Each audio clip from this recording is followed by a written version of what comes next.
بسم الله الرحمن الرحيم اسكي اني አባታችን ማሻአላህ የተውሂድ አባት ሲሆኑ የሚያስተምሩት ትምህርት በጣም ልብ ውስጥ የሚገባ ነውና አይተናቸው ሰምተናቸው ነውታ እኛው ሱብሃንአላህ ቀብር ምሰን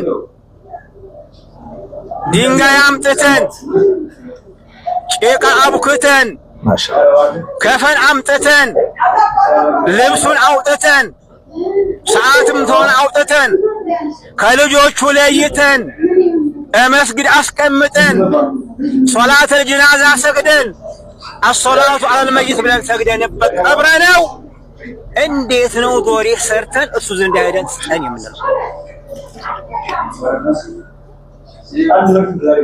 እስቲ ሁላችሁም ያዕቅላችሁንም የነቁንም በደንብ አድርጋችሁ አዳምጡ። ራስ የቀበርከውን ሰውዬ ራስ የከፈንከውን ሰውዬ ዶሪ ሰርተህ ሾሽ እርዱኝ ከማለትና አላሁ الذي لا اله الا هو እሱን ከማጣራት ማን ይበልጣል? ማን ይበልጣል? የማ በሀገራችን ላይ ምንድነው የሚሰራው ታውቆ የለም ወይ? ዱዓ ለማድረግ ይሄ ጠበባችሁ ሆይ አላህን ለመለመን ለሊት ረዘማችሁ ሆይ አላህን ለመለመን ቀን ረዘማችሁ ሆይ እስቲ እርሻችሁን አያት ታርጉት። እርሻችሁ ያለው ቦታ ሲውት መስኖ አለው ሜዳ ነው። እንደዛ አለ ቦታ ላይ ዘርታችሁ የሚቀልባችሁን ጌታ እተን